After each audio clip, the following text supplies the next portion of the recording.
Estas son las notas rápidas en 3x3, 106.9. Bienvenidas y bienvenidos a esta inmersión profunda en la figura de Carlos Trejo. Hola, sí, el famoso cazafantasmas de México. Exacto, autor de aquel exitazo Cañitas.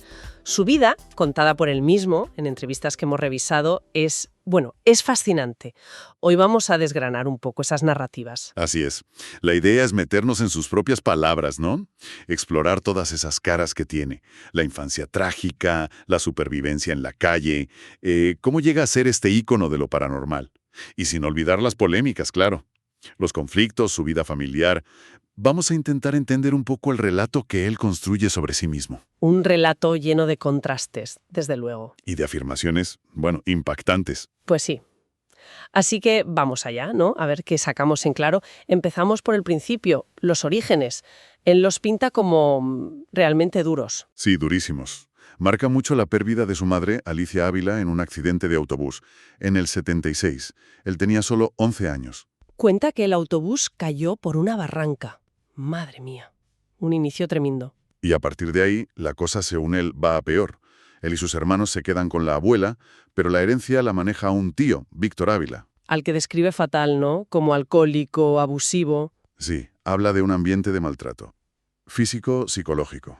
Muy fuerte. Y esas agresiones muy fuertes, como él dice, le llevan a tomar una decisión, pues radical.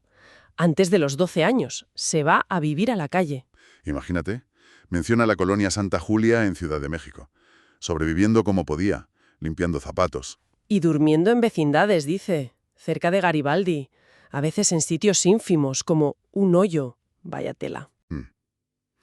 Es interesante cómo esas experiencias tan extremas de abandono, de precariedad, parece que son lo que forjan esa identidad de superviviente, ¿no? Sí, una narrativa de resiliencia que él subraya mucho.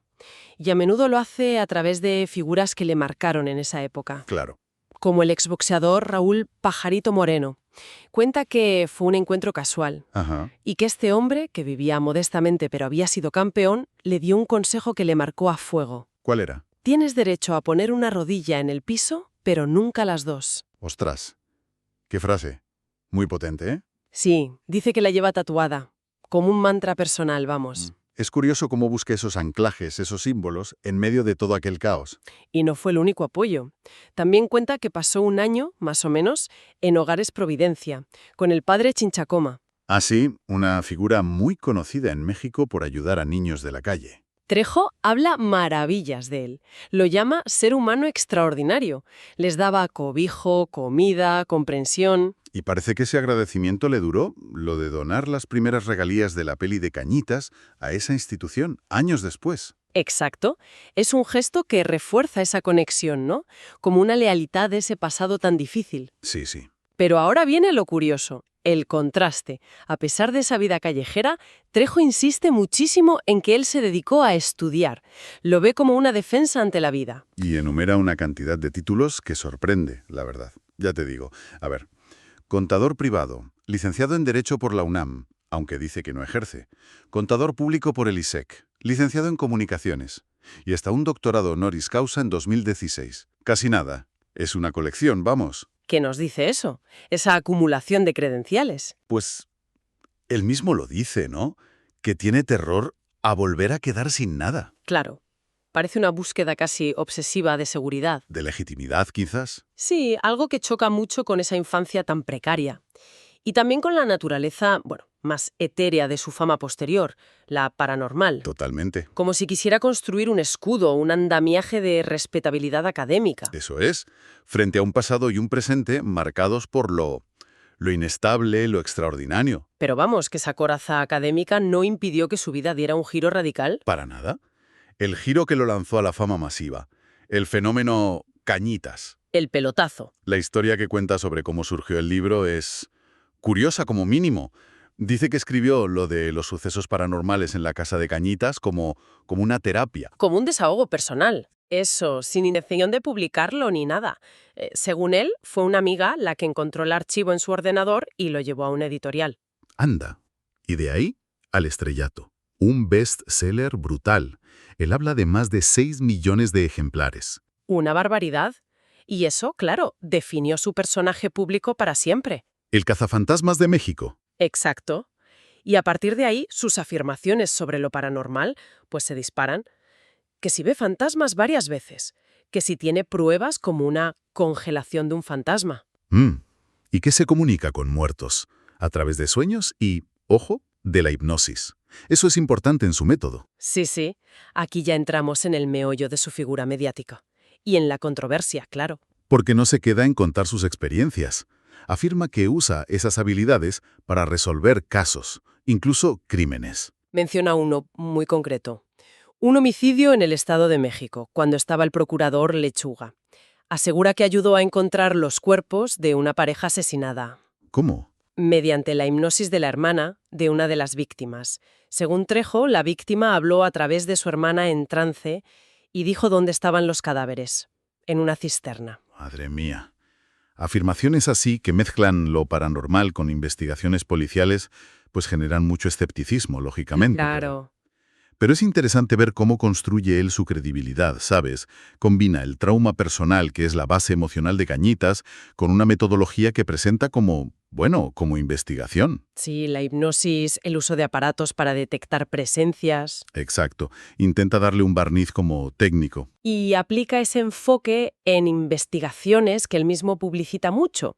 Por ejemplo, la casa de la tía Toña. Ahí da una explicación racional. Dice que las desapariciones son caídas a barrancos. Ajá. Pero en otros sitios, como la casa del expresidente Díaz Ordaz, ahí sí que cuenta que hay actividad paranormal a tope. Y el relato de esa casa es muy detallado, ¿eh? Cuenta que fue porque un equipo de televisión estaba teniendo problemas allí, fenómenos raros. Sí, y él dice que identificó al espíritu, que era Alfredo Díaz Ordaz, el hijo del expresidente, que hizo un retrato hablado, consultó archivos. Vamos, una investigación en toda regla, según él. Y que hasta habló con el supuesto fantasma, hipnotizando a un testigo delante de productores de TV. El espíritu les preguntó qué hacían allí. Y solo pararon los fenómenos cuando le explicaron que había muerto. Es flipante. El poder de la narrativa, ¿eh? Lo cuenta con una convicción, un nivel de detalle que te lo hace muy vívido. Totalmente. Es una mezcla de testimonio personal, técnicas que suenan a ciencia o pseudociencia y tecnología. Todo para reforzar esa imagen pública de experto en lo paranormal. Una imagen que, por cierto, convive con una vida personal igual de intensa y polémica, o más. Desde luego. Vamos a entrar en esa parte más íntima, empezando por sus parejas. Describe cómo conoció a su primera mujer, Sofía, de una forma casi de película. Ajá. ¿Dónde fue? En una iglesia, San Antonio de las Huertas. Los dos estaban allí pasándolo fatal. ¿Por qué? Él desahogándose de una mala racha y ella rota porque su prometido, Paco Roa, había muerto atropellado justo el día antes de la boda. Qué fuerte. Un cruce de destinos trágico, vamos. Sí, dice que chocaron literalmente en la puerta de la iglesia. Y a partir de ahí, inseparables. Él cuenta que Sofía fue quien lo sacó de vivir bajo los puentes. Ah, ¿sí? Sí, que lo llevó a la casa de Cañitas, que era herencia de ella, y que lo animó a estudiar, a seguir con la música. La pinta como alguien clave en su vida. Entiendo. Pero la muerte de Sofía, años después, ese es uno de los puntos más oscuros y controvertidos de su historia, ¿verdad? Alimentado también por sus peleas públicas. Totalmente. Él insiste mucho en que Sofía murió en el Hospital de la Raza, que hay certificado médico y todo. Niega las acusaciones, entonces. Tajantemente. Las acusaciones de que él tuvo algo que ver, que él la mató, dice que eso lo inventó Alfredo Adame, su archienemigo. Claro, y es una defensa muy vehemente ante algo gravísimo. Se agarra a la documentación oficial, un tema recurrente en su discurso público. Dice que las cenizas de Sofía están en la casa de Cañitas y que la casa la tiene él en usufructo vitalicio, o sea que puede usarla de por vida aunque sea de sus hijos. Entiendo. Y luego está su pareja actual, Mary. Y la historia de cómo se conocieron, otra narrativa complicadísima y dramática. ¿Qué pasó ahí? Involucra a un ex suya, ¿no? Yatana Claudia. Exacto. Según Trejo, Mary vino a Ciudad de México para ser actriz y acabó, siendo víctima de Yatana. Dice que la tuvo retenida y explotada como empleada doméstica 6 años. 6 años. Vaya historia. Una situación de vulnerabilidad brutal. Y Trejo se pone a sí mismo como el rescatador, que él descubrió la situación, ayudó a Mary a salir de allí, la apoyó. Ya, pinta a Yatana muy mal, claro. La acusa de brujería, de mentir para sacar pasta. Sí, esta narrativa de rescate acaba tiempo después en que empiezan una relación él y Mary. Refuerza esa imagen suya de protector, ¿sabes? En contraste con la tragedia de Sofía. Claro, claro. Describe a Mary como lo mejor que le ha pasado, una guerrera incansable.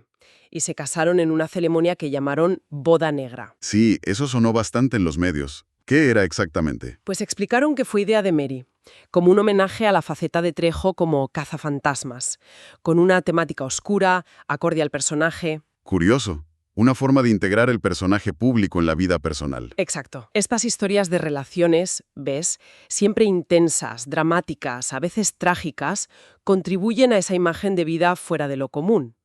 Y luego está el capítulo de los conflictos abiertos, especialmente uno, que es un clásico ya. Inevitablemente, sí. La enemistad con Alfredo Adame. Uf, eso ha llegado a niveles tremendos de agresividad, verbal y, según Trejo, física. Él dice que todo empezó por una supuesta alianza entre Adame y la hermana de Trejo, Norma, que ya falleció, que intentaron quitarle derechos de autor, propiedades. Y a partir de ahí, la guerra total. Sí, un espectáculo mediático constante, acusaciones, insultos. Trejo no se corta en contar peleas físicas. ¿Cómo cuáles? Habla de una en un centro comercial, Perisur. Dice que le rompió dientes a Adame. Y otra en una rueda de prensa. Su actitud es súper desafiante. Dice cosas como donde lo pesque le vuelvo a reventarla. Madre mía. Pero más allá de eso, Trejo lanza una acusación contra Adame que es muchísimo más grave. Sí.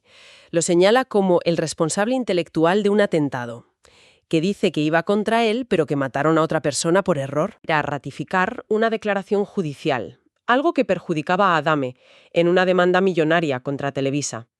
Perdió un vuelo y su equipo fue a recoger sus cosas. El hermano de su secretaria conducía la camioneta de Trejo. Ajá. Y al llegar a casa de Trejo, un tipo disparó contra el conductor y lo mató. Trejo sostiene que fue una confusión, que el objetivo era él y que Adame estaba detrás de todo. Uf, es una acusación brutal, intento de homicidio, responsabilidad en una muerte. Es importantísimo aclarar que esta es la versión de Carlos Trejo, ¿eh? Absolutamente, es su relato. No estamos diciendo que sea verdad, solo contamos lo que él dice. Claro, es parte de su narrativa sobre este conflicto tan bestia. Y lo dice con palabras durísimas hacia Adame. Enfermo, sociópata, piltrafa humana. Esta enemistad es ya parte de su personaje público, casi tanto como lo de cazafantasmas. Es un ejemplo clarísimo de cómo los líos personales se pueden magnificar y convertirse en parte de tu identidad mediática. Y en medio de toda esta vorágine paranormal y conflictiva, también hay una faceta familiar más íntima. Sí, tiene 2 hijos, Carlos Jr. y Montserrat, que por lo visto crecieron en la famosa Casa de Cañitas, conviviendo con los supuestos fantasmas desde pequeños. Y últimamente ha salido más a la luz la relación con su hijo mayor, Carlos Jr., que es gay. Sí, Carlos Jr. ha contado cómo fue el proceso de aceptación de su padre. Dice que aunque al principio pudo haber un shock por temas generacionales, Trejo lo aceptó totalmente. Eso es interesante. Hay una anécdota que cuenta el hijo que es significativa. Cuando su prometido, Francisco Giles, le pidió formalmente la mano de Carlos Jr. a Trejo. ¿Y qué dijo Trejo? Pues aceptó diciendo, no más porque eres tú, refiriéndose al yerno. El hijo le agradece públicamente ese apoyo. Qué curioso. Y es interesante también cómo el propio Trejo usa esto para marcar distancias con Adame, ¿no? Totalmente. Critica que Adame haya recibido homenajes de la comunidad LGTBIQ. Dice que es una burla por la mala relación que supuestamente tiene Adame con su propio hijo. Se posiciona a él como el padre abierto, el que apoya, en contraste con su rival. Exacto. Es otro elemento más que añade complejidad a su figura. El tipo duro, el cazafantasmas, el conflictivo. Y a la vez se presenta como un padre moderno y comprensivo. Sí, este aspecto familiar, sobre todo la aceptación del hijo, da un matiz diferente. Quizás busca mostrar un lado más humano, más empático, en medio de esa personalidad pública tan definida por la bronca y lo extraordinario. Pues sí, hemos hecho un recorrido por una vida narrada en primera persona, ¿eh? Un relato lleno de altibajos extremos. De la supervivencia en la calle a la fama paranormal, relaciones intensas, tragedias, enemistades al límite. Una figura compleja, desde luego. Y que no deja indiferente a nadie. La historia de Carlos Trejo, tal como él la cuenta en estas fuentes que hemos visto, es un torbellino, sí. Una narrativa muy potente de resiliencia, pero también una fuente constante de polémica y de acusaciones muy, muy serias. Claro. Inevitablemente te preguntas dónde está la línea, ¿no? Entre la realidad que vivió y la construcción del personaje para el público. O quizá, para sí mismo. Y para terminar, una reflexión que nos dejan estas fuentes. ¿De qué manera te moldea internamente encarnar constantemente un personaje público tan anclado en lo paranormal y en el conflicto?